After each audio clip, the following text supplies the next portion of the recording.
Welcome to weekend with journalist Sai. ఈ వారం కంప్లీట్గా ఒక పక్క అసెంబ్లీ సమావేశాలు జరుగుతున్నాయి, మండలిలో కూడా సమావేశాలు జరుగుతున్నాయి. గతంలో వాడి వేడి చర్చ అసెంబ్లీలో అనుకునేవాళ్ళం, కానీ ఇప్పుడు మండలిలో వాడి వేడి చర్చలు జరుగుతున్నాయి. అసెంబ్లీలో ఒక పక్షమే ఉంది కాబట్టి అక్కడ పెద్ద వాడి లేదు, వేడి లేదు.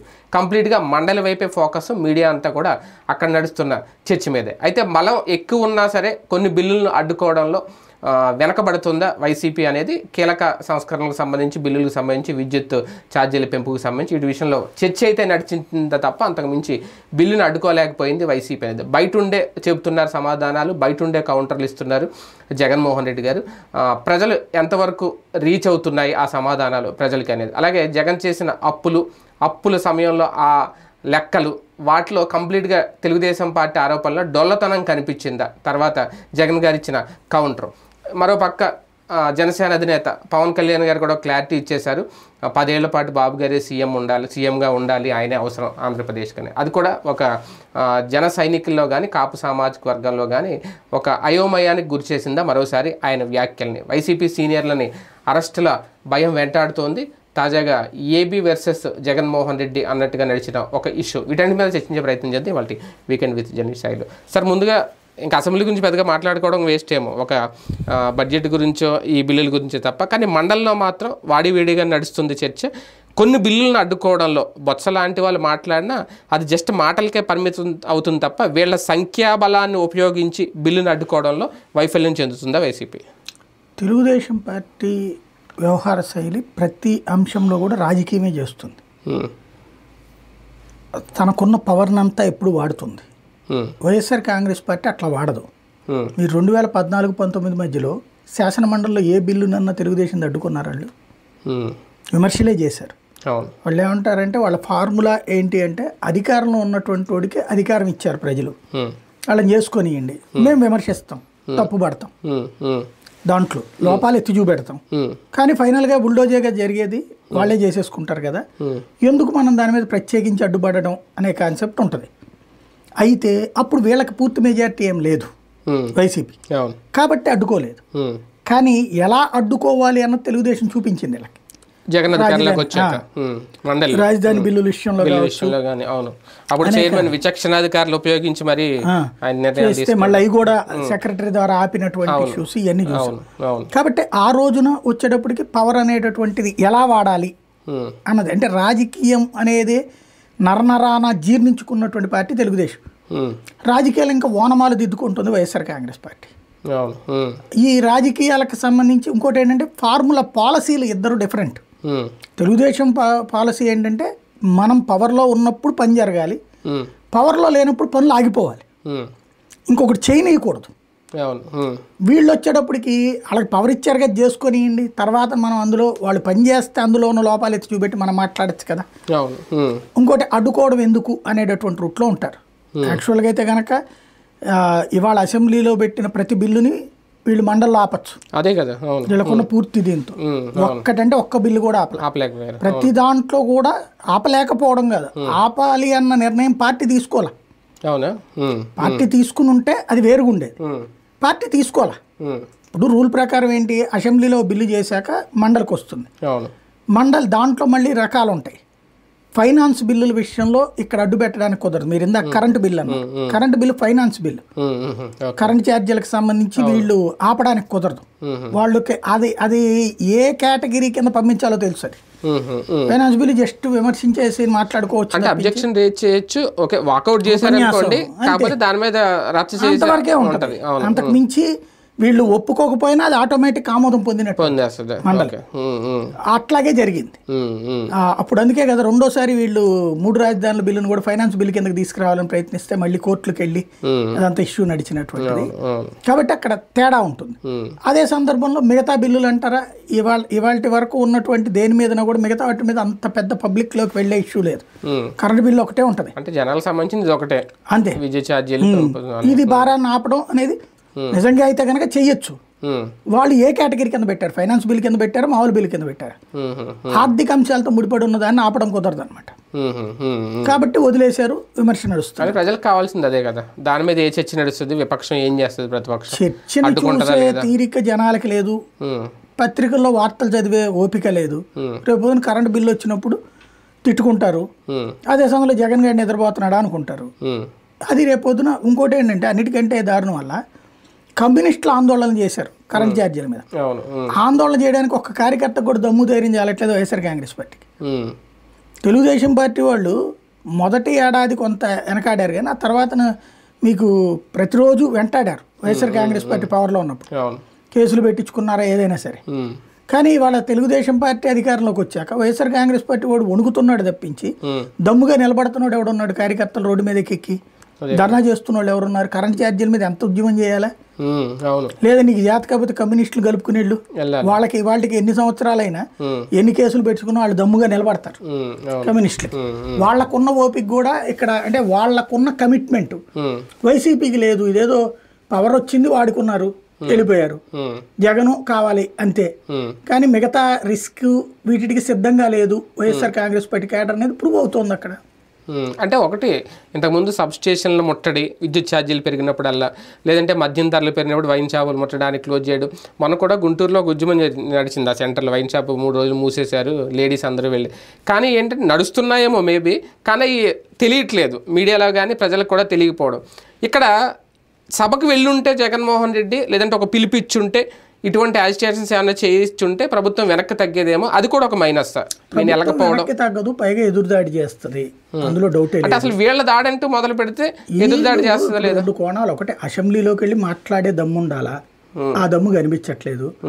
బయట ఉద్యమాలు చేసే దమ్ము ఉండాలా, అది కనిపించట్లేదు. అది పూర్తిగా ఒక రకంగా చెప్పాలంటే ఆంధ్రప్రదేశ్కి ఒక ప్రతిపక్షం కావాలను, దమ్మున్న ప్రతిపక్షం కావాలను, అంతే, నిలబడే మగాడు కావాలను అని భవిష్యత్తులో అడ్వర్టైజ్మెంట్ ఇవ్వాలి. రిలయన్స్ వాడు కనుక వాకిట్లో బోర్డు పెడుతున్నాడు కదా, మాకు మార్కెటింగ్ ఎగ్జిక్యూటివ్లు కావాలని. అలాగే ఆంధ్రప్రదేశ్ దగ్గర బోర్డు పెట్టాల్సిందంటే ప్రతిపక్షంలో పనిచేయటకు నాయకులు కావాలను, సబ్జెక్టుతో మాట్లాడగలిగిన వారు, ఉద్యమాలు చేయగలిగిన వారు, ప్రజల కోసం పనిచేసేవారు కావాలను అని బోర్డు పెట్టుకోవాలి మనం. అంటే అధికారంలోకి రావడం, పాలన చేసేయడం అరేంజ్ చేసేస్తారేమో, కానీ ప్రతిపక్షంలో ఉండడం పెద్ద టాస్క్ ఏమో ఒక రకంగా. అది జగన్ ముందు ఇతను ఉన్నాడు కదా, కాకపోతే ఆ ఈగో పోలా. అయితే నాకు అపోజిషన్ లీడర్ ఫీలింగ్ అన్న కావాలి, లేకపోతే నాకు వెనకాల మంది మార్బల్ లేకపోతే నేను చేయలేనని చూపెడుతున్నాడు ఆయన. అదే మైనస్. అంటే వెళ్ళకపోవడం మైనస్ అనేది నేను ఇంకా గ్రహించట్లేదేమో. మరొక కీలక అంశం ఈ వారంలో గుంతలకు సంబంధించి, లేదంటే ఈ టోల్ ఛార్జీలు. అంటే అంత ప్రకటన చేసినా దాని మీద కూడా ఎందుకు పెద్దగా ఏం మాట్లాడట్లేదు? అంటే ఏదో కౌంటర్ ఇచ్చి వదిలేయడం తప్ప అంతకు మించి ఎందుకు చేయట్లేదు? నేను చెప్తున్నాను కదా, ఇక్కడ 2 కోణాలు ఉంటుంది. ఇప్పటికిప్పుడు వీళ్ళు ఏం చేస్తున్నారు, కేసులు పెట్టి వేధిస్తున్నారు కాబట్టి క్యాడర్కి భయం ఉంది. ఇంకొకటి జగన్ ఆలోచన కూడా ఒకటి ఉంటుంది. ఇప్పుడే మనం రోడ్డు మీదకి లాక్కొస్తే జనాలందరూ మళ్ళీ వీళ్ళందరిని అరెస్టులు, బెయిళ్ళు, ఇదంతా ఒక పెద్ద ఆర్గనైజ్డ్ చేయాలి. మీరు ఫస్ట్లో అబ్జర్వ్ చేస్తే తెలుగుదేశం పార్టీ కూడా మొదటి 2-3 ఏళ్ళు యాజిటేషన్ చేయలే, కరోనా అప్పుడైనా ఏనా తర్వాత లాస్ట్ 2 yearsలో చేసుకొచ్చారు. అంటే ఇప్పుడు చేయాల్సిన అవకాశం రాలేదు అప్పుడు ఒక రకంగా. ఎందుకు లేవు అప్పుడు కూడా? ఇప్పుడు కరెంట్ ఛార్జీలకు సంబంధించి మన బిల్లులు అప్పుడు పడ్డాయి. మరి ఇప్పుడు ఉద్యమం చేసిన తెలుగుదేశం పార్టీ స్టేట్మెంట్లే ఇచ్చింది కదా అప్పుడు కూడా. కరెంట్ ఛార్జీల గురించి బిల్లులు మాట్లాడమే కానీ ఉద్యమాలు అప్పుడు కూడా చేయలేదు కదా. అంటే 2 నెలలు కరోనా ఉండడం కూడా జనాలందరూ దాని మీదే ఉన్నారు తప్ప ప్రతిపక్షం దాని మీద కూడా వీళ్ళు వ్యతిరేకంగా మాట్లాడారు కదా. దాని మీద ఉద్యమాలు చేశారు, చేయలేదు కదా బేసిక్ గా. ఇంకోటి ఏంటంటే క్యాడర్ కూడా ఏం ఆలోచిస్తారు, ఎప్పటి నుంచి రోడ్డు బడి చొక్కాలు దించుకోవాల్సిన అవసరం ఏముందని ఆలోచిస్తారు. నాయకులు కూడా అదే రూట్లో ఆలోచిస్తారు. ఇంకోటి దాన్ని ఏమంటారంటే ముందే మనం కనుక ఆపేస్తే అవతలోడు ఎలక్ట్ అయిపోతాడు. ఇప్పుడు ప్రతిపక్ష ఆలోచన ఎట్టా ఉంటుందంటే పడినాయండి, పబ్లిక్ పడాలి, మనల్ని దించేశారు, వాళ్ళకి ఆ భారం పడినాయండి, ఆ నొప్పి తెలియకపోతే మనం కనుక ఆపామనుకోండి ముందే వాళ్ళకి ఆ నొప్పి తెలియదు, వీళ్ళేం మనల్ని తిట్టిపోస్తారు. అదే ఇప్పుడు కరెంట్ ఛార్జీలు బిల్లులు వస్తుంది రేపు నెల. ఇప్పటికే నాకు నవ్వు వచ్చింది ఏంటంటే వరద వచ్చింది ఇంట్లో ఉండట్లేదు, దాన్ని ఇది కూడా ఆఫ్ చేసి ఉంచాం మెయిన్ కూడా, కానీ బిల్లు 1500-1900 వస్తే అంటే మినిమం వేసేస్తున్నారు అంతే.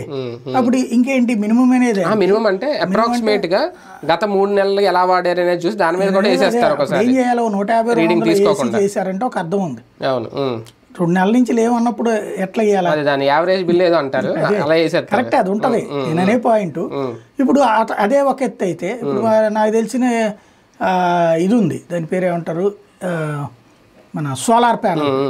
ఆ ఇంట్లో చూస్తే వాళ్ళ 550 యూనిట్లు ఉత్పత్తి అయింది, ప్రొడ్యూస్ చేశారు. 700 యూనిట్లు ఏమో గాలింది. అంటే పైన ఎంత వస్తుంది? 150 యూనిట్లు వస్తుంది. అవును, బిల్లు ఎంత రావాలి 150 యూనిట్లు అంటే అప్పుడు 3 రూపాయలు 2.5 రూపాయలు రావాలి దాని బేసిస్ మీద 500 రూపాయలు రావాలి 2000 రూపాయలు ఏంటి అంటే 500 బేసిస్ మీద వేస్తున్నారు. అప్పుడు మీకు టారిఫ్ పెరిగిపోద్దిగా, యూనిట్ ఛార్జ్ పెరుగుద్ది కదా, మిగిలిన దాని మీదనే కదా వేయాల్సింది. ప్లస్ అది కూడా కనబడలా నాకు అందులో ఆ బిల్లులో చూస్తే కనబడేది ఏంటంటే ఏదో ఎనర్జీ ఛార్జెస్ 900 అంట. ఈ పవర్ వాళ్ళ దగ్గర నుంచి తీసుకున్నప్పుడు నువ్వు ఎనర్జీ ఛార్జ్ పెట్టాలి, కానీ సోలార్ది ఎనర్జీ ఛార్జ్ ఎందుకు? పవర్ వాడుకున్నది అంతే. అవును, నువ్వు వాళ్ళది వాడుకున్నప్పుడు వాళ్ళకి ఇవ్వాలి, కానీ వాళ్ళ దగ్గర మళ్ళీ వసూలు చేయడం ఏంటి అంటే ఇట్లాంటివి గ్రౌండ్ లెవెల్లో జరుగుతున్నది. ఇవి రాబోయే రోజుల్లో అందరికీ తగులుతాయి. ఇదంతా వచ్చే నెల ఇప్పుడు సరే వ్యక్తిగతం పక్కన పెడదాం, వచ్చే నెల బిల్లులో ప్రతి ఒక్కడికి తెలుసుద్దిగా ఎంత ఛార్జీ పెరిగింది అనేది. మీటర్లు కూడా మారుస్తున్నట్టున్నారు. మొన్నటిదాకా ఏమన్నారు, మీటరు దుర్మార్గం, పగలగొట్టండి, ఇదే దుర్మార్గం అని చెప్పారు.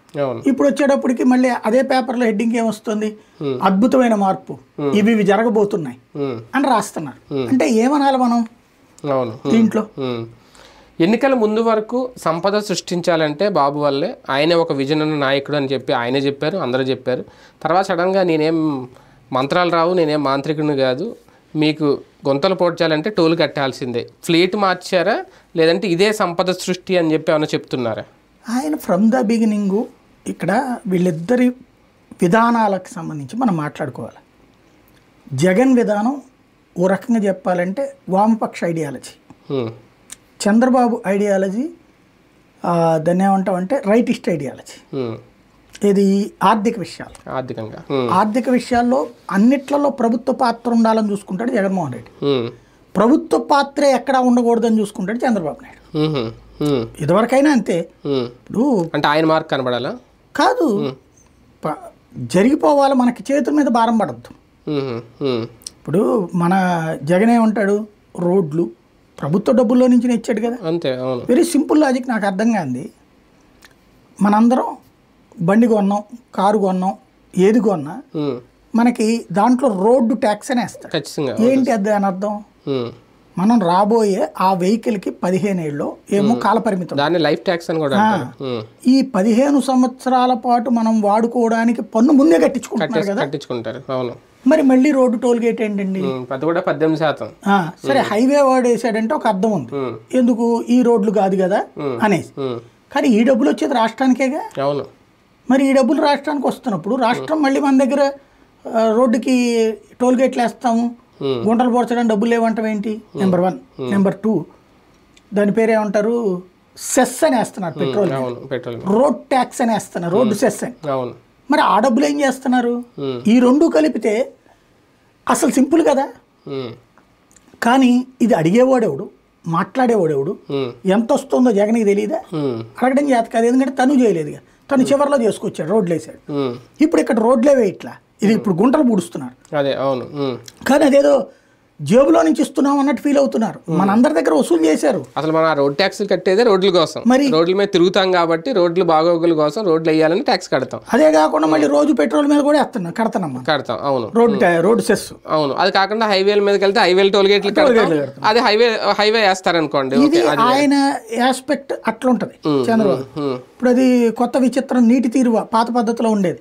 మీరు కనుక పొలాల రైతులు ఇంత డబ్బులు కట్టాల్సి వచ్చింది నీటి తీరువ, అది తీసేశారు. తర్వాత రాజశేఖర రెడ్డి వచ్చిన టైంలో స్టార్ట్ చేశారు, తీసేశారు తీయడం. అట్లాంటిది ఇప్పుడు ఏంటి, బనగచర్ల ప్రాజెక్టు కడతాం, దానికి ప్రైవేట్ వాళ్ళకి ఇస్తాం, 25 ఏళ్ల పాటు వాళ్ళు డబ్బులు వసూలు చేసుకోవడానికి అవకాశం కల్పిస్తాం, ఎందుకంటే 70,000 కోట్ల రూపాయల ప్రాజెక్ట్ అది. అంటే ఏంటి అర్థం అది? అంటే భవిష్యత్తులో ఇప్పటికే అదేదో మధ్యన అతని పేరేంటి, కార్తీది ఒక సినిమా చూశాను నేను, తమిళ్ డబ్బింగ్ సినిమా. మంచినీళ్ళు అనేటటువంటి దాన్ని చైనాకి సంబంధించిన ఒకటితో టైఅప్ అయ్యి, చైనా వాడి ఏజెంట్ ఇక్కడ ఉండి దేశంలో సమస్యల్ని ప్రొజెక్ట్ చేసుకొచ్చి, ఇక్కడ ఏది మన అజిత్ దోవల్ స్థాయి పొజిషన్లో ఉన్న వ్యక్తి అనమాట. అంటే డిఫెన్స్కి సంబంధించినటువంటి కీ పొజిషన్లో ఉన్నట్టు, అదే సెక్యూరిటీ అడ్వైజర్ దేశానికి. ఆ పొజిషన్లో ఉన్నోడు రాణించి వెళ్ళి ఆ పొజిషన్లో ఉన్నోడు చైనాకి ఏజెంట్గా పనిచేసి ఇంకొకటితో కలిపి కుమ్మక్కయ్యి, చైనా వాళ్ళతో కుమ్మక్కయ్యి దేశంలో మొత్తం సాగునీటి పైప్ లైన్, అదే తాగునీటి పైప్ లైన్లు ఏర్పాటు చేస్తున్నామని చెప్పి ప్రజలందరి దగ్గర నుంచి డబ్బులు వసూలు చేసేటట్టు సిస్టమ్ పెడతాడనమాట. అది చివరిలో హీరో అడ్డుకునేది ఉంటుంది అందులో. అది హీరోయిక్ వర్షిప్లో చూస్తే అబ్బా సూపర్ సినిమా కదా అనిపించింది నాకు. ఇక్కడ మనం ఆల్రెడీ అది చూసి నేను రోడ్డు మీదకి వచ్చిన తర్వాత చూస్తే ఇదివరకు ఆడాళ్ళు బిందెలు సంఖలో పెట్టుకుని వెళ్ళడం చూస్తాం, ఇప్పుడు డబ్బాలు అట్టుకుని మగాళ్ళు తిరగడం చూస్తున్నాం. అంటే ఇవాళ మంచినీళ్ళ క్యాను తాగకుండా ఉంటే మనం చచ్చిపోతామనే ఫీలింగ్ కార్పొరేట్ వ్యవస్థ మీడియా కలిపి మనకి పుట్టించింది. ఈడేమన్నా ఈ నీళ్ళు ఏమన్నా ఆకాశంలో చూడబడుతున్నాయా, భూమిలో వచ్చే నీళ్ళే, ఈ నీళ్ళనే ఆ ఫిల్టర్లు కొంపకి పెట్టుకోవచ్చుగా. కానీ ఈ ఫిల్టర్లో తాగితేనే మనం బాగుపడతాం, అది లేకపోతే బాగుపడడం అనేటటువంటి ఒక ఫీలింగ్ని సైకలాజికల్ మనకు క్రియేట్ చేశారు. ఇట్లాగా అదే ఒక సమస్య అనుకుంటే ఇప్పుడు మంచినీళ్ళు తాగే నీళ్ళకి ప్రతి ఒక్కరు బోల్డ్ డబ్బులు తగలేస్తున్నాడు. అదనుకుంటే ఇప్పుడు సాగునీటికి కూడా డబ్బులు అంటే ఎలాంటిది, ఇది ఎవరు మాట్లాడుతున్నారు అంటే దాంట్లో కూడా సంపద సృష్టి. టోల్ గేటు, ఇరిగేషను, పవరు, ఇవన్నీ దానికి తోడు సంక్షేమ పథకాలు ఆపడం వల్ల అది సంపద సృష్టిగా. ప్రభుత్వం మీద భారం పడకుండా ఇది ఒక మంచి విధానం అని అంటే ఒకసారి పాజిటివ్గా ఆలోచిస్తే బాబు గారు తీసుకున్న నిర్ణయం ఒక మంచి విధానం అని ఎందుకు అనుకోలేము? ఖచ్చితంగా అనుకోవచ్చు, డబ్బులు కట్టేవాడికి. ఎందుకంటే ఇందులో కూడా ఇది క్లియర్గా ఆయన చెప్పింది, కొన్ని గ్రామీణ ప్రాంతాల్లో కొన్ని చోట్ల వీళ్ళకి ఈ టోల్ ఛార్జ్ ఉండవు అనేది. అంటే మిడిల్ క్లాస్ మీద మాత్రమే ఈ భారం వేసి ఆ డబ్బులతో రోడ్లు వేసేసి మిగిలిన ఇప్పుడు మనం అనుకున్న రోడ్ ట్యాక్స్లు ఇవన్నీ ఎలాగా సంక్షేమానికి కొంత మళ్లింపు అనేది జరుగుతుంది. జగన్ గారు అదే చేశారని వీళ్ళు చెప్పేది. ఇప్పుడు వీళ్ళు కూడా అదే చేయబోతున్నారా? సూపర్ 6 లాంటిది ఎటువంటి ఇబ్బంది లేకుండా అమలు చేయాలంటే ఇటువంటి విధానాలు, ఇటువంటి సంపద సృష్టిలు మన జోబులోంచి డబ్బులు తీసే ఖర్చు పెట్టించడం అనేది తప్పదా? అదే తప్పదా. నేను ఇప్పుడు వాళ్ళు అన్నది ఏంటి, సంపద సృష్టించడం అంటే జనం అనుకున్న సంపద సృష్టి వేరు, అది వేరు. అవును, మధ్యతరగతి మీద భారాలు వేస్తారని పేదవాడి మీద భారం. ఇప్పుడు పేదవాడికి ఒక ఇది నడుపుతాడు, దాన్ని ఏమంటారు, మినీ వ్యాన్ నడుపుతున్నాడు, వాడేమి ధనవంతుడు కాదు, లారీ, వాడు అవసరం రీచే కొనుక్కుంటాడు. ఇప్పుడు వాడు డబ్బులు కట్టాలిగా. మధ్యతరగతి ఇప్పుడు చిన్న కారు కొనుక్కున్నాడు, ఎందుకు, ఈ బాధ పడలేక, ఈ వెహికల్స్ ట్రాన్స్పోర్టేషన్ ఛార్జీలు ఈ పడలేక, వాడు ఇప్పుడు బాధితుడేగా. అంతే, అదే అంటున్నాను. కానీ మనం సంపద సృష్టి అంటే జనం ఏమనుకున్నారు, వీళ్ళు ఎక్స్ప్లెయిన్ చేసింది పెద్ద ఎత్తున పరిశ్రమలు తెచ్చేస్తాం, వాళ్ళ హైదరాబాద్కి అట్లా పరిశ్రమలు తెచ్చేయడం వల్లనే అందులో నుంచి వస్తున్న ఆదాయంతోనే 50,000 కోట్లు 60,000 కోట్లతోనే దాంతో బతికేస్తుంది తెలంగాణ అన్నారు. ఇప్పుడు ఏమంటున్నాం, టోల్ గేట్ ద్వారా డబ్బులు సంపాదిస్తాం, లేకపోతే దీని ద్వారా డబ్బులు సంపాదిస్తాం, ఇది సంపద సృష్టి అంటాం. నేను ఇందాక చెప్పినట్టే జగను ప్రభుత్వ రంగంలో ఆసుపత్రులు, ప్రభుత్వ రంగ పాఠశాలలు బాగు చేయటం, ప్రభుత్వ రంగం ద్వారా సంక్షేమ పథకాలు ఇంటికి వేయటం, ఇట్లాంటి రూట్లో తను లెఫ్టిస్టులు కోరుకునే విధంగా ఇళ్ళు ఇవ్వటం, చదువుని అందేలా చేయటం, ఈవెన్ చదువుకొని చిన్నపిల్లలకు కూడా చదువులోకి పంపించేది అమ్మఒడి, ఇది ఒక సిస్టమ్. ఇతను చంద్రబాబు వచ్చేటప్పటికి చదువు నీ బాధ్యత, మేము జస్ట్ ఒక ఫెసిలిటేటర్, అంటే పెట్టుబడిదారీ వ్యవస్థ లేదా అంటే సామ్యవాద వ్యవస్థ, ఈ రెండింటి అంటే కమ్యూనిస్ట్ భాషలో చెప్పాలి లేదా మన ఎకనామిక్స్ భాషలో చెప్పాలంటే పెట్టుబడిదారీ వ్యవస్థ ప్రతినిధి చంద్రబాబు, సామ్యవాద వ్యవస్థ ప్రతినిధి జగన్మోహన్ రెడ్డి. సామ్యవాదం అంటే రష్యా, చైనా లాంటి చోట్ల తిండి, బట్ట, వసతి, విద్య, వైద్యం ఇది ప్రభుత్వాల యొక్క బాధ్యత. కట్టుకునేవాడు కట్టుకుంటాడు, కట్టుకోలేని ప్రతి ఒక్కడికి ఏర్పాటు అనేది ప్రభుత్వం చూస్తుంది. అదే మీకు అమెరికా, యూరప్ దేశాలకు సంబంధించినటువంటి పెట్టుబడిదారీ విధానం ఏంటి, నీకు సంపద అనేటటువంటి దాని మీద అంటే డబ్బులు ఎలా కలెక్ట్ చేయాలి అనే దాని మీద చూస్తారు. ఒక ఫిక్స్డ్గా ఈ రేంజ్ వరకు నేను ఇస్తా అంతే. అయితే ఆ పెట్టుబడిదారి విధానంలో ఉన్నటువంటి సామ్యవాదాన్ని ఈయన పట్టించుకోవట్లా. అమెరికా, యూరప్ దేశాల్లో విద్యా వైద్యం ఫ్రీ, ఇది తెలియాలి మనకి. విద్యా వైద్యం ఫ్రీ అక్కడ అందుబాటులో ఉంటాయి. బాగా బలిసినోడు తప్పించి ప్రైవేట్ దానికి పోడు, ప్రభుత్వ ఆసుపత్రి, ప్రభుత్వ స్కూల్ దగ్గరికి వెళ్తారట. ఇక్కడ అవి డెవలప్ చేసుకుంటే చంద్రబాబు గారు చెప్పినట్టు అద్భుతం ఉంటుంది. అప్పుడు నీకు ఒకటి నేనేమంటానంటే, ఇవాళ నాకు జీతం వస్తుంది అనుకోండి, నేనేం లెక్కేస్తాను, రేపు నెలలో అయ్యేది ఏమవుతుంది, పిల్లలకి ఏంటి. ఇప్పుడు నా బిడ్డ ఏదో యూనివర్సిటీ అంట బెంగళూరులో ఉంటుంది, దాంట్లో చదవాలి అని కోరుకుంది అనుకో, అప్పుడు లెక్కేసా నేను ఏడాదికి 8 లక్షల రూపాయలు ఏదో ఫీజు. మిగతా అవన్నీ కలిపితే నేను లెక్కేసుకుని చూస్తే 14-15 లక్షలు అవుతుంది. నా కెపాసిటీ అది కాదు. కాబట్టి అమ్మ అట్లా కరెక్ట్గా నా వల్ల కాదమ్మా, అప్పటికి హౌసింగ్ లోన్ కింద ఇల్లు ఉంది, దాని మీద అడ్డుపెట్టి మళ్ళీ తీసుకోవచ్చు, కానీ లాంగ్ స్టాండింగ్ నేను కట్టలేను అని ఆలోచిస్తా ఒక మధ్య తరగతి. అంతే కదా, కన్విన్స్ చేశాను. లైఫ్ లాంగ్ నా బిడ్డకి నా మీద కోపం ఉండొచ్చు, ఏది ఇది చదివించలేకపోయాడు అక్కడ అనేటటువంటి. కానీ ఆర్థిక పరిస్థితి ఎప్పుడు ఒకలా ఉండదు కదా కదా. రేపు నేనేం లెక్కేసాను, ప్రైవేట్ కంపెనీలో పనిచేస్తున్నాను, రేపు పొద్దున్న నేను మానేస్తే అది అప్పు పడాలా, ఇల్లు అమ్ముకోవాలా, ఏం చేయాలి, మధ్యలో ఆగిపోద్ది స్టడీ కూడా. ఇలాంటి దశలోనే బతికిన వాళ్ళు మనలా. అంతే, ఇలాంటిది అకస్మాత్తుగా భారం పడితే తట్టుకోగలుగుతామా? ఒక ప్రభుత్వం ఆలోచించాల్సింది వాళ్ళ షూస్ లో నుంచి మన వైపు కాదు, మన షూస్ లో నుంచి వాళ్ళు ఆలోచించాలి. ఇవాళ రోజున మన మీద పడే భారపు ఎఫెక్ట్ ఎంతవరకు తట్టుకోగలుగుతారు ప్రజలు అనేటటువంటిది.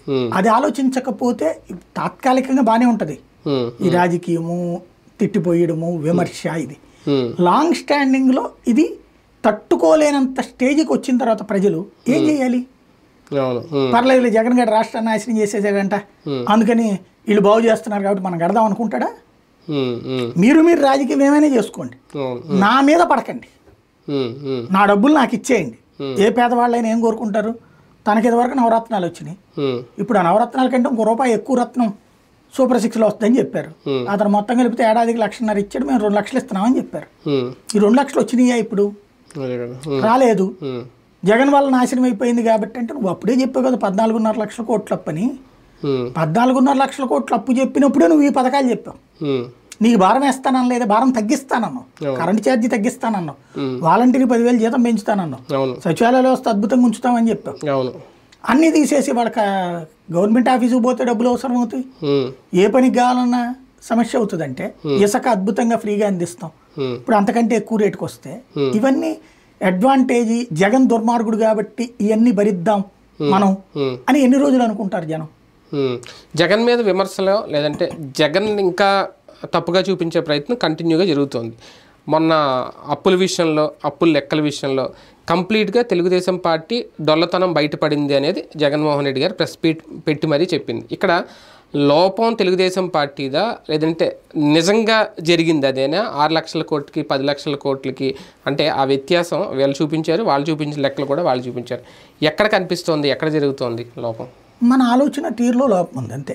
జనాల ఆలోచన తీరులో లోపం తప్పించి మనకు నచ్చిన నాయకుడు ఉన్నప్పుడు వాడు ఏం చేసినా రైటే. అంటే అసెంబ్లీలో చూపించిన లెక్కలకే బాబు గారు బయట మాట్లాడిన మాటలకి తేడా లేదు ఆ సంఖ్యలో. Paper is paper. ఎప్పుడు ఆ పేపర్లో ఉన్న అంశాలను చర్చించుకునే తీరు మీద ఆధారపడి ఉంటుంది అనుకూలత, వ్యతిరేకత అన్నది.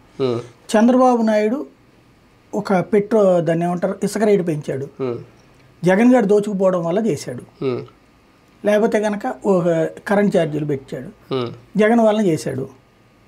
అదాని జగన్ వచ్చినప్పుడు పెట్టుబడి పెడితేనేమో రాష్ట్రం రాసిచ్చినట్టు, చంద్రబాబు వస్తేనేమో పెట్టుబడులు వరద. ఇది మన ఆలోచన తీరు. అంటే మనల్ని ఎలా ప్రభావితం చేస్తే ప్రయత్నం చేస్తుంది మీడియా అన్న. మీరు చెప్పిన అప్పుల వ్యవహారమైనా అంతే, ఎవరు వచ్చినా అప్పు చేయక తప్పదు. ఎఫ్ఆర్బిఎం నిబంధనలకు అనుగుణంగానే చెయ్యాలి. ఎఫ్ఆర్బిఎం నిబంధనలకు అనుగుణంగా కాకుండా 15,000 20,000 గబక్కని చేస్తారు, కానీ నెక్స్ట్ దాంట్లో అది జమ చేసేస్తారు, మళ్ళీ అడ్జస్ట్మెంట్ చేసేయాల్సిందే. అది దాటి చేయడానికి ఉండదు, అది దానికి క్లియరు. అలాగే ఇప్పుడు ఆ ఎఫ్ఆర్బిఎం లిమిట్లోనే ఇవి కూడా పెట్టేస్తున్నారు కార్పొరేషన్స్. కాబట్టి ఏదైనా అదే నడుస్తుంది. ఇవి కాకుండా చేసేటటువంటి లెక్కలు ఇవన్నీ ఏంటంటే చంద్రబాబు టైంలోనూ అప్పులు జరిగినాయి, జగన్ టైంలోనూ అప్పులు జరిగినాయి. చంద్రబాబు నాయుడు చేసిన అప్పులతో ఇచ్చిన సంక్షేమం ఏంటి, జగన్మోహన్ రెడ్డి చేసిన అప్పులతో ఇచ్చిన సంక్షేమం ఏంటి, ఇది భవిష్యత్తులో చర్చ వస్తుంది. ప్రస్తుతానికి ఈ లోపు ఏ లెక్కలు చెప్పినా జగన్ని వ్యతిరేకించే వాళ్ళందరూ జగన్ అప్పులు చేసి నాశనం చేశాడనే నమ్ముతారు, మీరు నేను ఎంత చెప్పినా. అదే సందర్భంలో చంద్రబాబు నాయుడిని వ్యతిరేకించే వాళ్ళేమో జగన్ అద్భుతంగా చేస్తే చంద్రబాబు నాశనం చేశాడని వీళ్ళు నమ్ముతారు. మధ్యలో ఎదవరకు ఇది కరెక్టు ఇది కరెక్ట్ కాదు అని చెప్పేటటువంటి తటస్థ పాత్ర పోషించే మేధావులు ఇప్పుడు నిశ్శబ్దపు పాత్ర పోషిస్తున్నారు. తప్పు అంటే వాళ్ళు ఏమి చెప్పట్లా. ఇదివరకు జయప్రకాష్ నారాయణ గారు, జేడి లక్ష్మీనారాయణ గారు, లేకపోతే కనుక ఆర్థికవేత్తలని కొంతమంది ప్రెస్ మీట్లు పెట్టి మరి ఇదిగో కాగులో ఇట్లా ఉంది ఇట్లాగా ఎక్స్ప్లెయిన్ చేసేవాళ్ళు కదా. అంటే వీళ్ళు ఏంటి తటస్థ పాత్ర పోషించేవాడు. ఏది రైట్ అయితే అది, ఏది రాంగ్ అయితే అది చెప్పేవాడు. పత్రికలు వాళ్ళ ఆలోచనలకు అనుగుణంగా రాసుకోవచ్చు, కానీ వీళ్ళు ఎక్స్ప్లెయిన్ చేసేవాడు. ఇది మంచి ప్లాట్ఫామ్ కనబడేది. ఇదిగో అప్పులు ఇంత ఉన్నది నిజం, ఇంత కాదన్నది నిజం, ఇది చెప్పేవాళ్ళు. ఇప్పుడు అట్లాగా తటస్థ మేధావులు ఎవరు లేరు. మేధావులకు కూడా ఆ ముద్ర ఏ ముద్ర పడిపోయి ఉన్నది. లేదా వీళ్ళు తటస్థంగా ఉన్నా బయటకు వచ్చి చెప్పే ధైర్యం చేయట్లేదు. కాబట్టి అప్పులకు సంబంధించి డొల్లతనం లేదు. ఇవాళకైనా సరే మీరు అర్ధరాత్రి పూట నిద్ర లేపో తెలుగుదేశం, జనసేన, బీజేపీ కార్యకర్తను అడగండి, జగన్మోహన్ రెడ్డి అప్పులతో నాశనం చేసేట రాష్ట్రాన్ని చంద్రబాబు కాపాడుతున్నాడు. అదే జగన్మోహన్ రెడ్డి అభిమానులను వైఎస్ఆర్ కాంగ్రెస్ పార్టీ కార్యకర్తను అర్ధరాత్రి పూట లేపని జగన్ అద్భుతంగా పరిపాలించి వీళ్ళు నాశనం చేస్తున్నారు. అంటే ఏ అంశమైనా సరే వాస్తవికత కంటే కూడా ఊహాజనిత ప్రపంచంలో వివరించడం అనేది మనకి సినిమాల పుణ్యమా. ఇప్పుడు సినిమాల్లో హీరో ఇట్ట అనగానే లెగిసి ఎగిరిపోతుంది. దాని ఏందో మనం 100 సార్లు కొట్టినా ఒకడిని ఇప్పుడు కింద కూడా పడ్డాం. అదే హీరో ఇట్లా కొట్టగానే అంత దూరం వెళ్ళి పడతాడు. అదేదో ఎదురుకుండా ఉన్న కరెంట్ స్తంభానికి తగిలి ఆ ట్రాన్స్ఫార్మర్ కూడా పేలిపోద్ది. అదేదో మన ట్రాన్స్ఫార్మర్ మనం వెళ్ళి గుద్దినా కూడా ఏం కాదు. అంటే మనకి ఆ భ్రమల ప్రపంచంలో బ్రతకడం ఇష్టం. ఇలా బ్రతికేటటువంటి పౌరుడు అర్జెంటుగా ఎట్ట మారిపోతాడు? అవును. అంటే ఏపీ ప్రజలకి చంద్రబాబు గారి మీద ఒక అభిప్రాయం ఉంది. 2014లో ఆయన గెలిపించినప్పుడు ఒక సీనియర్ నాయకుడు కావాలి, రాష్ట్రం విభజన కొత్తగా జరిగింది కాబట్టి కొత్త రాష్ట్రం. ఇప్పుడు మళ్ళీ 2024లో గెలిచినప్పుడు చంద్రబాబు గారి విజన్ చూసో ఆయన చెప్పిన 2040 విజన్. కానీ ఈ సూపర్ 6 పథకాల భారం మోయలేకపోతున్నారా చంద్రబాబు నాయుడు గారు? అందుకే ఈ డైవర్షన్ రాజకీయాలు, లేదంటే ఈ అప్పుల లెక్కలు ఇవన్నీ మాట్లాడడానికి కారణం అదేనా? మోయలేని భారం, అమలు చేయలేని అంత బలమైన పథకాలు ఆయన మీద వేసుకొని ఇప్పుడు వాటి నుంచి బయట పడలేక పడుతున్న ఇబ్బందులు. ఇప్పుడు ప్రజల్ని కన్విన్స్ చేయాలి అంటే జగన్ కంటే ఎక్కువ ఇస్తామని చెప్పాలా? అందుకు చెప్పేశారు. అది ముందు అయిపోయింది ఎపిసోడ్. ఇక అది చెయ్యడము అంటే అది చెయ్యరు. ఆయన ఈ రోజు వరకు బస్సుల్లో ఉచిత బస్సు ఫ్రీ అనేది 2009 ఎన్నికల మేనిఫెస్టోలో కూడా ఉంది. నగదు బదిలీ అనేది మేనిఫెస్టోలో కూడా ఉంది. బస్సులు ఫ్రీ ఉందా? అప్పట్లోనే అంటే మహిళలకి బస్సు ఫ్రీ అన్నారు. ఇప్పుడు కూడా బస్సులు మహిళలకు ఫ్రీనే కదా. కాబట్టి అలాంటి హామీలు ఎన్నోసార్లు ఇచ్చారు. సంపూర్ణ డ్వాక్రా రుణమాఫీ, సంపూర్ణ రైతు రుణమాఫీ, ఇది మన కళ్ళెదురుగుండా జరిగింది కదా. సంపూర్ణంగా జరిగిందా? కాబట్టి అయినా కూడా ఇచ్చాంగా, నువ్వు సరిగ్గా మాట్లాడట్లేదు, డ్వాక్రా వాళ్ళకి లక్షాధికారులు చేశాను అంటారు ఆయన. మనం అంగీకరిస్తున్నాం కదా. అంటే సంపూర్ణ రుణమాఫీకి 3 దశల్లో స్టార్ట్ చేసి ముందు 10,000 లోపల ఇలా దానికి దీనికి ఒప్పుకోరు కదా. ఎంత బలంగా మాట్లాడినా మీరు ఆయన చంద్రబాబు గారు అంటే మీ జీవితాలు మెరుగుపరిచిన మహానుభావుడు అనేటటువంటిది సైకలాజికల్గా మీరు ఒప్పుకోకపోయినా వ్యవస్థ చేత ఒప్పిస్తున్నారు. కాబట్టి ఇంకా దాంట్లో ఎలాగ మీరు కాదని చెప్తారు? ఇష్టమైతే యూ షుడ్ ఫిట్ దేర్, లేదా క్విట్ దేర్. నచ్చితే అందులోకి దూరిపో, అవును అని నువ్వు కూడా చప్పట్లు కొట్టు. కాదు అనుకుంటే నువ్వు ఈ ప్రాంతం వదిలేసిపో. ఇది ఎక్కడ వ్యతిరేకత వస్తుంది?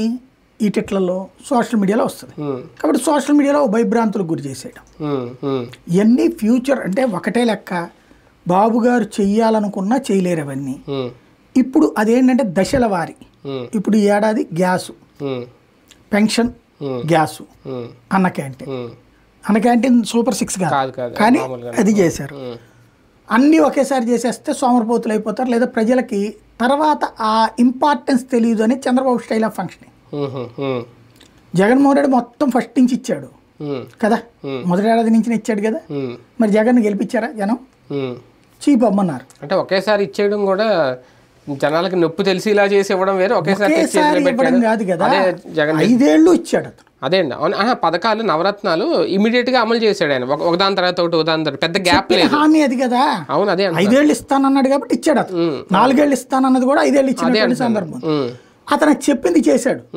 ఇక్కడ అలా కాదు, అలా చేసిన వాడినే ఓడగొట్టినప్పుడు ఇప్పుడు చంద్రబాబు గారి ఆలోచన ఎట్లుండదు అంటే నాకు అర్థమైనంత వరకు సంక్షేమ పథకాలు కావాలని మనకు ఓట్లేసిన వాళ్ళు అంటే ఎవరైతే సంక్షేమ పథకాలు పొందే వాళ్ళల్లో 1,70,00,000 అనుకుందాం, 1,40,00,000 అనుకుంటే ఈ 1,40,00,000లో 1,30,00,000 మంది అతనికే వేశారు ఓట్లు. మిగతా వాళ్ళల్లో అత్యధికులు సంక్షేమ పథకాలు వద్దనుకుంటున్నారు. అంటే తీసుకున్న వాళ్ళు కూడా వద్దనుకున్నారు. తీసుకున్న వాళ్ళు మొన్నటి వరకు జగన్ హయాంలో దక్కని వాళ్ళు దక్కని వాళ్ళు మధ్యతరగతి ఎగువ మధ్యతరగతి వద్దనుకున్నారు. అవును. చంద్రబాబు వస్తే ఇవ్వడానినే వాళ్ళు ఓటేశారు. అది ఇవ్వకూడదనే. తనకు ఓటేసిన వాళ్ళ కోరిక నెరవేరుస్తున్నారు ఆయన. ఈ దశల వారికి ఏదో అవసరమైనప్పుడు పడేయాలి కానీ మొత్తం తీసుకెళ్లి కూర్చోబెట్టి మేపకూడదు. మేపితే వాళ్ళందరూ సమర్పోతులు అయిపోతారు, చివరికి ప్రతి పనికి రేట్లు ఎక్కువ అడుగుతారు అనేటటువంటి ఫీలింగ్ మధ్య తరగతిలో బలంగా వచ్చింది. ఒక బడ్జెట్ రిలీజ్ అయిన తర్వాత ఆ భారం ఏమన్నా తెలిసిందా బాబు గారికి? అదేం లేదండి, ముందు తెలియనంత అమాయకుడే ఏంటి. ఇప్పుడు జగన్ యాటిట్యూడ్ ఏంటంటే నేను హామీ ఇస్తే చచ్చినట్టు చేయాల్సిందే. చంద్రబాబు నాయుడు వచ్చేటప్పటికి హామీ ఇద్దాం, చూద్దాం, ప్రజలు కన్విన్స్ చేయగలను నేను అనేది నమ్మకం. జగన్మోహన్ రెడ్డిది జనాలు మనం కన్విన్స్ చేయలేం, ఒకసారి చెప్పిన తర్వాత కానీ వెనక్కపోతే అనేటటువంటి. ఇప్పుడు మద్య నిషేధానికి కన్విన్స్ కాలేకనే కదా అతను చెప్పలేకపోయాడు చివరిలో. అదే సందర్భంలో మిగతా ఇస్తానని చెప్పి ఇచ్చాడు కదా. 100కి 90% నా దృష్టిలో 80% అయితే అమలు చేసినట్టు అతను. వీళ్ళు వచ్చేటప్పటికి 100కి 30% అమలు చేస్తూ కారణం జగన్మోహన్ రెడ్డి అని చెప్తారు. ఆయన నేను ఇవ్వలేకపోయింది చంద్రబాబు వల్ల అని చెప్పలే. అది తేడా. తల్లికి వందనం మహిళా శక్తి మొన్న ప్రవేశపెట్టిన బడ్జెట్లో లేదని అనుకున్నాం, కానీ తాజాగా పయ్యావుల కేశవ గారు చూస్తే దానికి ఉంది, అది త్వరలోనే అమలు చేస్తామని చెప్పడం. అంటే బడ్జెట్లో ఏమన్నా ఎక్కువ తక్కువలు ఉన్నాయా, లెక్కలు ఏమన్నా సరి చేయబోతున్నారా? ఖచ్చితంగా తల్లికి వందనం అమలు చేసే అంత కేటాయింపు మహిళలకు సంబంధించి అందులో పెట్టారా? చూద్దాం. ఇది నవంబర్ అయిపోయింది, డిసెంబర్, జనవరి, ఫిబ్రవరి, మార్చి 4 నెలలే కదా. ఈ 4 నెలల్లో ఇస్తే గ్రేటే. నిరుద్యోగ భృతి ఇవన్నీ ఇస్తే గ్రేటే. ప్రారంభిస్తే బడ్జెట్లో చూస్తే ఆ ప్రయోజనం. ఇప్పుడు రైతులకి 20,000 ఇవ్వాలా, 2 పంటలు టైం అయిపోతుంది. ఒక పంటది అయిపోయింది, జగన్ దిగిపోయే టైంకి ఒకటి రావాలి, అప్పుడు ఆగిపోయింది కదా. వీళ్ళు 20,000 ఇస్తానన్నారు, అది ఆగిపోయింది కదా. రెండోది కూడా అయిపోయింది కదా. ఇప్పుడు నవంబర్ ఈ టైంలోనే కదా సెకండ్ వేసేది, లేదా రేపు జనవరికి వేస్తారు అనుకుందాం.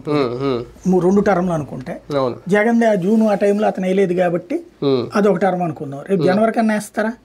1000 కోట్లు బడ్జెట్ చూపెట్టారు, 1000 కోట్ల తట్ట అవుతుంది.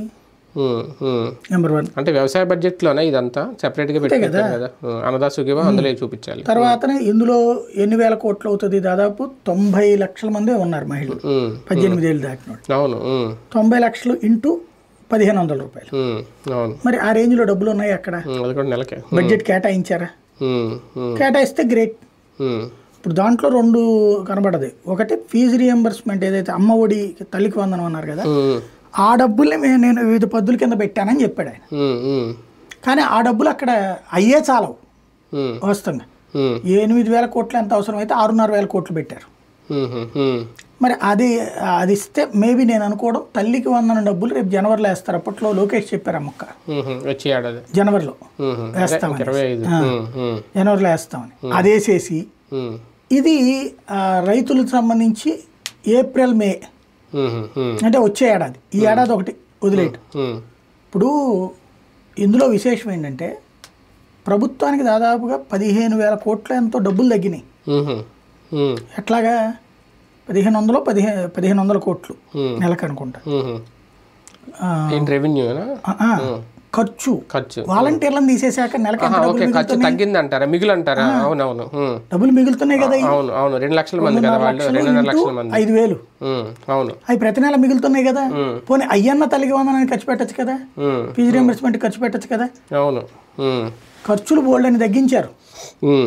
నవరత్నాల్లోది ఏమి ఇవ్వలేదు, చేయూత ఇవ్వలేదు, తర్వాత దాని పేరేంటది అమ్మఒడి ఇవ్వలేదు, తర్వాత డ్వాక్రా రుణమాఫీ ఇచ్చేవాడు ప్రతి ఏడాది, ఆ డబ్బులు ఇవ్వలేదు.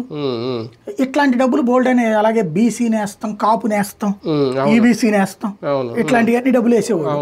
అవన్నీ ఆగిపోయినాయి కదా. అవన్నీ డబ్బులు అని మిగిలినట్టే కదా లెక్క ప్రకారం అయితే. అదే కదా, అప్పులు చేస్తుంది. అప్పుడు ఎట్లా చేశారు, ఇప్పుడు అంతే చేస్తున్నారు కదా. ఎఫ్ఆర్బిఎం నిబంధనలకు చివరి రూపాయి వరకు వసూలు చేసుకుంటున్నారు కదా. పైగా మళ్ళీ కేంద్ర ప్రభుత్వం నుంచి, ఆ రిజర్వ్ బ్యాంక్ ఆఫ్ ఇండియా నుంచి అప్పులు ఇవి వస్తున్నాయి కదా. ఇంకా మరి అప్పుడేమో ఆ డబ్బులతో సంక్షేమ పథకాలు పెట్టాడు అంటున్నాం. ఇప్పుడు డబ్బులు అయితే అప్పు తీసుకుంటున్నాం, సంక్షేమ పథకాలు మాత్రం అమలు కావట్లేదు. ఇది తాత్కాలికంగా బాగుంటుంది. లాంగ్ స్టాండ్లో వాళ్ళ జనం పరిస్థితి ఏంటి? చేతిలో డబ్బులు ఆడట్లా, లేబర్ చేతిలో డబ్బులు ఆడకపోవడం వల్ల వ్యాపారాలు సరిగ్గా లేవు. వ్యాపారాలు సరిగ్గా లేకపోతే రేపు పొద్దున పరిస్థితి ఏంటి? ఇప్పుడు ప్రస్తుతం బాగా సుఖంగా సంతోషంగా ఉన్నటువంటి ఏకైక వ్యాపారం ఒకటే మద్యం. వాళ్ళకొక్కళ్ళకే 1 బాటిల్ తాగేవాడు 3 తాగుతున్నాడట. తక్కువ రేటుకి వచ్చిందని. ఉమ్, దాంతో ఒరిజినల్గా 200 రూపాయల రేటు ఇప్పుడు 300 తాగుతున్నాడు, ఉమ్, అవును. నడిచిపోతుంది. అదొక్కటి వ్యాపారాలు బాగున్నాయి, ఉమ్. మిగతా వ్యాపారాలని బాగా దెబ్బతిన్నాయి అనమాట. అంటే ఈ మిగిలిన ఖర్చుల గురించి డబ్బులు ఏమవుతుందని వైసీపీ ప్రశ్నించాలి ఒక రకంగా. వైసీపీ ఇప్పుడు వాళ్ళు ప్రశ్నిస్తూనే ఉన్నారు, అసెంబ్లీలో కూడా మాట్లాడారు. ఉమ్, కాబట్టి ఎవడు పట్టించుకుంటున్నాడు? ఎవరికైనా వాడంతటా ఆడికి సమస్య వచ్చినప్పుడు పట్టించుకుంటాడు. ఉమ్, రెండోది ఇంకోటి మాట్లాడితే ఏమైపోతుందనే భయం ఉంది, ఉమ్, ఉమ్, ఈ భయాన్ని పుట్టించారు. ఉమ్. ఇవన్నీ అంత త్వరగా పోయాయి కాదు. అంటే ఇలాంటి తెలుగుదేశం పార్టీ ఉంటే ఆ పట్టాభను ఇంకొకరు లెక్కలతో సహా వచ్చి ప్రశ్నించేవాళ్ళు వాళ్ళు. వాళ్ళు కూడా అప్పుడు మధ్యలో నుంచి నేను అనేది అదే, ప్రతిపక్షంలో ఉన్నప్పుడు ఇప్పుడు ప్రస్తుతం ఏంటంటే హనీమూన్ పీరియడ్ ఇది. ఉమ్, ఉమ్, ఇప్పటికిప్పుడు మాట్లాడినా రోడ్డు ఎక్కినా ప్రయోజనం లేదు. ఉమ్. మిగతా లీడర్లు వీళ్ళవాళ్ళు మాట్లాడుతూనే ఉన్నారు, కొంచెం టైం పడుతుంది సెట్ అవ్వడానికి. వైసీపీ నాయకుల్ని ఇంకా ఈ కేసులు భయం వెంటాడుతుందా ఒక రకంగా? అందుకే సీనియర్లు ఎవరు బయటికి రాలేకపోతున్నారా, మాట్లాడలేకపోతున్నారా? ఖచ్చితంగా ఉంటుంది. సీనియర్లది అందుకు కాదు, నిరాసక్తత, ఒక్కసారిగా రోడ్డును పడ్డామే అనేది. ఉమ్, ఉమ్, అదే సందర్భంలో ఇప్పుడు తన రోడ్డు మీదకి వస్తే 10 మంది కార్యకర్తలు పట్టు రావాలి, ఉమ్, వాళ్ళ మీద అరెస్టులు చేస్తారు, కేసులు పెడతారు, వాళ్ళందరినీ కాపాడుకు రావాలి. ఉమ్, అది కోర్టులు, లాయర్లు, ఈ ఖర్చులు ఇదంతా. అవును. ఉమ్, కాబట్టి కొంత టైం తీసుకుంటారు. ఆఫ్టర్ ఆల్ 5 నెలలు, ఉమ్, 5 నెలలకే మనం ఎక్కువ ఎక్స్పెక్ట్ చేయడము కష్టం. అంటే అమలు చేసేసిన తర్వాత ప్రశ్నించడానికి ఏముండదు వీళ్ళ దగ్గర. అమలు చేసిన అప్పుడు తర్వాత లోపాలు మాత్రమే నొప్పి వచ్చినప్పుడే తెలుస్తుంది. అవును. ఉమ్, ఇప్పుడే చెప్పారనుకోండి, మీరు రేటు పెంచలేదా అంటారు. ఉమ్, అప్పుడు రేటుకి ఇప్పటి రేటుకి జనం తేడా తెలిస్తే కదా ఉమ్, అవును. చెప్పేది. ఉమ్. అంటే ఒక సోషల్ మీడియా యాక్టివిస్టులని అరెస్ట్ చేసిన అంత మాత్రం సీనియర్లు భయపడాలని ఏమన్నా ఉందా? వాళ్ళ దాకా వెళ్తుందా? ఏం లేదు. ఒక్కటే ఏంటంటే వైసీపీకి తెలుగుదేశం తేడా, తెలుగుదేశం పార్టీ పొద్దు నుంచి సాయంత్రం దాకా ఒక 10 మందితో మాట్లాడిస్తుంది ప్రతిపక్షంలో. ఉమ్, వైఎస్ఆర్ కాంగ్రెస్ పార్టీ ఇదివరకు మా సజ్జల గారిని ముందు కూర్చోబెట్టి ఆయనతో మాట్లాడిస్తుంది. ఇప్పుడు కూడా రోజుకి ఒకళ్ళతోనే ఇద్దరితోనే మాట్లాడిస్తుంది. ఉమ్, ప్రతి నాయకుడికి ఒక 2-3 టీంని ఇచ్చి ఉమ్, వాళ్ళతో ప్రెస్ మీట్లు పెట్టించి మాట్లాడిచ్చే కల్చర్ వీళ్ళ దగ్గర లేదు. ఉమ్, ఉమ్. ముందు అదో సమస్య. ముందు వాళ్ళకి వెనక నుంచి బ్రీఫింగ్ ఇవ్వాలేమో. అంటే ఒక సిస్టమ్, ఓ రకంగా చెప్పాలంటే అనార్గనైజ్డ్ సెక్టర్ అది. ఉమ్, మనం కూలీల్లో 2 రకాలు ఉంటుంది. ఉమ్, ఆఫీసులో పనిచేసేటటువంటి వాళ్ళు, జీతం తీసుకునేటటువంటి వాళ్ళు ఆర్గనైజ్డ్ సెక్టర్ అంటాం. ఉమ్, అవును. ఉమ్, అందులో మన ఈవెన్ టీవీ ఛానల్లో, పత్రికల్లో పనిచేసేటటువంటి వాళ్ళు కూడా జర్నలిస్టులు తప్ప మిగతా వాళ్ళందరూ ఆర్గనైజ్డ్ సెక్టర్ కిందకే వస్తారు. ఉమ్, ఉమ్, వేతన జీవుల కిందనే వస్తాం మనందరం. ఉమ్, ఉమ్, అదే ఏ రోజుకు ఆ రోజు కూలి పని చేసుకునేటటువంటి వాళ్ళు అసంఘటిత రంగం అంటారు, అనార్గనైజ్డ్ సెక్టర్ అంటారు. ఉమ్, ప్రస్తుతం అనార్గనైజ్డ్ సెక్టర్ ఏమో YSR Congress party, organised sector ఏమో తెలుగుదేశం పార్టీ. ఉమ్, ఉమ్, అనార్గనైజ్డ్ సెక్టర్కి ఎప్పుడు కూడా జాతిని ఉద్దేశించి ప్రసంగాలు ఉంటాయి తప్పించి ప్రాక్టికల్ ఉండదు. ఉమ్, అవును. కాబట్టి వాళ్ళ దగ్గర ఆ సంస్థాగత నిర్మాణ వైఫల్యం ఉంది. ఉమ్, ఆ జగన్మోహన్ రెడ్డి 14లో 9 ముందు పట్టించుకోవాలి, 9, 10, 14 మధ్యలో పట్టించుకోవాలి, ఉమ్, 14, 19లోనూ పట్టించుకోవాలి, 19, 24లోనూ పట్టించుకోవాలి. ఉమ్, అంతకుముందు ఏమనేవాడు, అన్నా మనం కనుక అట్లా ఒకళ్ళని తీసుకొచ్చి నీది బాధ్యత అని చెప్తే కనుక మిగతా వాళ్ళు దూరం అయిపోతారు అన్నాడు 14, 19. ఉమ్, 19 గెలిచిన తర్వాత సెట్ చేసుకోవచ్చు కదా, ఆ సంస్థాగత నిర్మాణం లేకుండానే మనం 151 సాధించాం, తొక్క ఇదేం అవసరం అన్నాడు. ఉమ్, ఇప్పుడు ఓడిపోయిన తర్వాత ఇప్పుడు సంస్థాగత నిర్మాణం లేకపోతే అదే తెలుగుదేశం పార్టీ చూడండి, చంద్రబాబు నాయుడు సంస్థాగత నిర్మాణాన్ని వాడినే రోడ్డు ఎక్కాడు ఆయన. ఆయన రోడ్డు ఎక్కినప్పుడు ఉద్యమాలు చేయడానికి కానీ, గ్రౌండ్ లెవెల్లో పని చేయడానికి కానీ ఓ నిర్మాణం ఉంది. ఉమ్, ఇప్పుడు ఏంది అంటే ఎవడో ఎమ్మెల్యే అయితే లేదా ఎమ్మెల్యే ఓడిపోయినటువంటి క్యాండిడేట్ అయితే అతని అనుచరులే పార్టీ, అతను వెళ్ళిపోతే అతనితో పాటు ఆ జనం వెళ్ళిపోతారు, పార్టీ మళ్ళీ ఇంకోటి తెచ్చుకుని కూర్చోబెట్టుకోవాలి. ఉమ్, ఉమ్. ఇది ఒక అనార్గనైజ్డ్ సెక్టర్. కానీ ఒకటి పొలిటికల్ లీడర్లను, కార్యకర్తలను మన ఏదో వల్లభనేని వంశీ వాళ్ళ అంచనలు వీళ్ళందరినీ అరెస్ట్ చేశారు, నోటీసులు ఇచ్చారు అనేది ఒక పోసాన్నో లేదంటే ఒక రామ్ గోపాల్ వరంనో అరెస్ట్ చేసి, అంటే దానివల్ల రాజకీయ లాభం ఏంటి? ఏదో ఎవరినో సంతృప్తిపరచడానికో లేదంటే గతంలో వాళ్ళు చేసిన వ్యాఖ్యలకే కక్ష తీర్చుకొని ఆనందం పొందడం తప్ప అంతకు మించి ఏముంటుంది, ప్రయోజనం ఏముంటుంది? ఎందుకు చంద్రబాబు నాయుడు అరెస్ట్ తర్వాతన విపరీతంగా ఆగ్రహం తొలగినటువంటి తెలుగుదేశం కార్యకర్తల యొక్క మానసిక స్వాంతన చేకూర్చే చర్యలు అయ్యి, అదే బాబుని తిట్టిన వాళ్ళని లేదా వాళ్ళ కుటుంబాన్ని విమర్శించిన వాళ్ళందరినీ కూడా ఏదో ఒకటి చేయాల్సిందే, అంటే మేము ఎవరిని వదలట్లేదు చూడండి, అది వాళ్ళంటాం కాదు, కార్యకర్తల ఒత్తిడి వాళ్ళ మీద అట్టుంది. అది మానసికంగా వాళ్ళని తృప్తిపరచబోతే ఇప్పుడు ఈ పాలసీలు వీటన్నిటి తృప్తి కంటే కూడా వాళ్ళు కోరుకుంటుంది ప్రతీకారం. కార్యకర్త యొక్క కోరిక తీర్చే పనిలో గతంలో ఎప్పుడూ చేయనంత సాహసం చంద్రబాబు చేస్తున్నారు. అయినా చాలట్లేదని రోజు ముళ్ళుకర్ర పెట్టి పొడుస్తున్నది ఈనాడు జ్యోతి. ఇంకా వాడిని వేధించలేదు, వీడిని వేధించలేదు, వాడికి ఎట్ట ఉద్యోగం ఇస్తావు, వీడికి ఎట్ట ఉద్యోగం ఇస్తావు, అందరినీ తీసేయాలి కదా. సరిగ్గా చెప్పాలంటే అసలు జగన్ హయాంలో ఉద్యోగాలందరినీ పీకిపడేసి అసలు డిస్మిస్ చేసి పడేసి మళ్ళీ కొత్తగా చంద్రబాబు గారి టైంలో కొత్త ఉద్యోగాలు ఇచ్చేసేసి వాళ్ళందరినీ అది కూడా అవుట్ సోర్సింగ్ ఇచ్చి ఇళ్ళ మాట అయినట్టు చేసి ఓవరాల్గా ఒక రాజ్యం మారినప్పుడు, రాజుగారు మారినప్పుడు కనుక రాణి మారుతారు, దాన్ని ఏమంటారు, అంతఃపుర మహిళలు వీళ్ళందరినీ అవతల తీసుకెళ్ళిపోయి కొత్త వాళ్ళని పెట్టుకుంటారు. అట్లాగే చెయ్యాలనే కోరికతో ఉన్నారు వీళ్ళు. ఆ కోరికలో మొత్తం కష్టం కానీ సగభాగం అన్న పూర్తి చేయకపోతే ఎట్లా, వాళ్ళ హాహాకారాలు వీళ్ళకి కర్ణపేయంగా ఉంటాయి. ఆ విధమైనటువంటిది నిరూపించే ప్రయత్నం చేస్తున్నారు. జగన్ అటాకింగ్ మోడ్ అంటే ఈ వారంలో ఒక మెట్టు పైకెక్కింది అనేది 3 అంశాలు. ఒకటి, చంద్రబాబు నాయుడు గారి మీద మాట్లాడడం, విజయం గురించి, షర్మిల గురించి ఆయన మాట్లాడిన వ్యాఖ్యలకి ఈయన కౌంటర్ ఇవ్వడం, వాళ్ళ తల్లిదండ్రుల గురించి ఏదో. రెండోది, పవన్ కళ్యాణ్కి అటాకింగ్ ఇవ్వడం జగన్మోహన్ రెడ్డి గారు. మూడోది, ఏబి వెంకటేశ్వరరావు మీద తనదైన శైలిలో విరుచుకుపడడం. ఈ 3 వాటికి సంబంధించి ఆయన అటాకింగ్ మోడ్ స్టైల్ మారిందని అనుకోవాలా? కొత్త ప్రతిపక్ష నాయకుడిని ఏమైనా చూస్తున్నావా? కొంతవరకు గతంతో పోల్చుకుంటే బెటర్. 2019-24 మధ్యలోని ఫెయిల్యూర్తో పోల్చుకుంటే చాలా వరకు మారాడు. తను గనక సీఎంగా ఉన్నప్పుడు ఇన్ని ప్రెస్ కాన్ఫరెన్సులు పెట్టుంటే అసలు దిగేవాడు కాదేమో, మీడియా ముందు వచ్చి ఉంటే దిగేవాడు కాదేమో.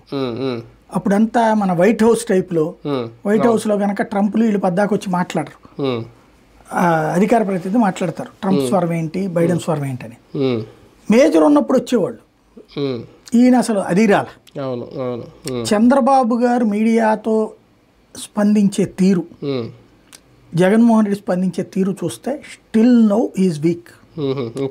ఇంకా వైఎస్ఆర్ కాంగ్రెస్ పార్టీ కార్యకర్తలకు ఒక 20% సంతృప్తి పరిచి ఉంటాడు అతను, 80% అసంతృప్తితోనే ఉన్నారు.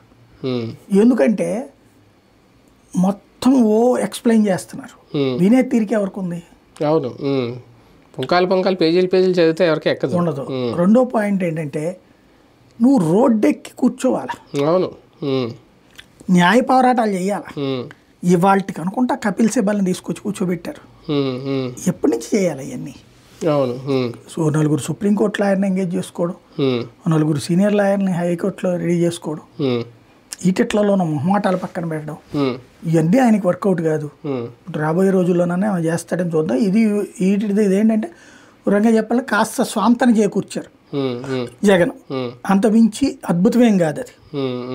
కానీ మాటల్లో ఒక్కొక్కసారి జగన్మోహన్ రెడ్డి గారి అనాలోచిత ఆవేశపు మాటలు మాత్రమే కనిపిస్తున్నాయి. ఏబి వెంకటేశ్వరరావు విషయంలోకి వస్తే ఆయనతో పాటు ఇంకిద్దరు అధికారి పేర్లు ఏదో చెప్పారు. ఓకే, ఆయన మాజీ అధికారి, ఇంతకుముందు ఆయన ఏదో చేసి ఉండొచ్చు, కానీ ఇప్పుడు ఆయన్ని పెట్టే మళ్ళీ తెలుగుదేశం పార్టీ, చంద్రబాబు ఒక టీం నడుపుతున్నారు, అరెస్టులు అందరికీ వీళ్ళే స్కెచ్ చేస్తున్నారు, ఇవన్నీ మాట్లాడడం ఏదో వేగ్గా ఉందా, నిజంగా ఇన్ఫర్మేషన్తోనే మాట్లాడినట్టు జగన్ గారు అనిపించింది? ఈయనకి ఇన్ఫర్మేషన్ ఇచ్చేవాళ్ళు ఎవరో తెలియాలి. బేసిక్గా ఇంతవరకు కూడా ఏబి వెంకటేశ్వరరావు గారి మీద ఎట్లాంటి ఫీలింగ్ ఆయనకి, ఎవరో ఎమ్మెల్యేలు అవతలకి వెళ్ళినటువంటి వాళ్ళు చెప్పారు, లేదా ఈయన దగ్గర ఉన్నోళ్ళు ఆయన వంక పెట్టారు, నన్ను కూడా పిలుస్తున్నారన్న ఏబీ గారి ద్వారా ఏదైనా చెప్పారేమో, అది బేస్ చేసుకుని ఆయనలో ఒక ప్రతి కోపం పెంచేసుకున్నాడు, ఆ కోపాన్ని తీర్చుకున్నాడు. అయితే ఏబి వెంకటేశ్వర గారు నేను ఫస్ట్ నుంచి చెప్తూ వచ్చి సిన్సియర్ ఆఫీసర్, నేను చూసా బెజవాళ్ళు, ఒక మహా రౌడీ నాయకుల్ని కూడా అరెస్ట్ చేశాడు ఆయన. అంటే ఆయన డ్యూటీలో చాలా సిన్సియర్, సూటిగా మాట్లాడతాడు, ఎక్కడ మొహమాటపడ్డు. నాకు ఇందులో బాధ అనిపించింది ఏంటంటే ఠాగూరు అలా సూటిగా మాట్లాడే నిజాయితీపరుడైన ఆఫీసర్, ఇటు ఈయన గాని యోగానంద్ గాని ముగ్గురు కూడా సిన్సియర్ ఆఫీసర్గా పేరున్నాడు. ఓ రకంగా వాళ్ళని చంద్రబాబు గారు పెట్టుకుని గ్రౌండ్ లెవెల్ వర్క్ చేయిస్తున్నారంటే చాలా గ్రేట్ అనుకోవాలి. నిజంగా ఆయన చెప్పింది నిజమైతే, జగన్ చెప్పింది నిజమైతే చాలా గ్రేట్ అనుకోవాలి. ఎందుకంటే వాళ్ళు ఎవరు పక్షపాత ధోరణితో వ్యవహరించేవాళ్ళు కాదు, రాష్ట్ర ప్రయోజనాలు, లాండ్ ఆర్డర్ కరెక్ట్గా ఉండాలని కోరుకునేవాళ్ళు. అట్లాంటి వాళ్ళని ఆ ప్లేస్లో కూర్చోబెట్టారు అంటే సంతోషపడాలి. ఏబి వెంకటేశ్వర గారు స్పందించిన తీరు కూడా బాగుంది, ఘాటైన వ్యాఖ్యలు ట్వీట్ చేసినట్టున్నారు కదా. అంటే ఆ విషయంలో ఇంకా ప్రజలకేం సంబంధం లేదు, ఇది రాజకీయ వ్యాఖ్యలాగా చూస్తారా, లేదంటే రాంగ్ ఫీడ్బ్యాక్ వెళ్ళిపోయిందా జగన్ గారికి? అది క్రాస్ చెక్ చేసుకోవాలి ఆయన, మనం చెప్పలేము అది. లేదా వీళ్ళు మామూలుగా అయితే కనుక జగన్ మీద కొంత మనకెందుకు వచ్చిన లొల్లి అనుకుంటే వీళ్ళు ఎక్స్ప్లెయిన్ చేయొచ్చు జగన్కి, కానీ వీళ్ళని ఆల్రెడీ శత్రువులో చూస్తున్నాడు కాబట్టి ఆయన, వీళ్ళు మేము ఎందుకు ఎక్స్ప్లెయిన్ చేయాలనుకుంటారు. అందులో ఇప్పుడు 11 సీట్లకు పరిమితం అయిన మనిషిని అంత లెక్క చేయరు వాళ్ళు. అవును. పవన్ కళ్యాణ్ గారు జనసేన విషయంలో ఆయన భవిష్యత్తు ప్రణాళిక అనేది ఇంకా సరిగ్గా వేసుకోలేదని అనుకోవాలా ఈ వారంలో ఆయన చేసిన వ్యాఖ్య ఒక రకంగా? చంద్రబాబు గారిని పొగడ్డంలో తప్పేం లేదు. అప్పుడు 10 ఏళ్ళు అన్నారు, మళ్ళీ ఇంకో 10 ఏళ్ళు ఇప్పుడు పెంచుతున్నారు, 5 ఏళ్ళు ఇప్పుడు ఎక్స్టెన్షన్. ఆయన ప్రణాళిక ప్రకారం ఆయన నడుస్తున్నాడు. ఆయనైతే చంద్రబాబు గారి బాటలో పడవాలన్నది ఆయన ప్రణాళిక. ఈవెన్ మొట్టమొదటిసారి అప్పట్లో 2014లో అప్పుడు కూడా భారతీయ జనతా పార్టీ మన ఇద్దరం కలిసి పొత్తు పెట్టుకుందాం అంది.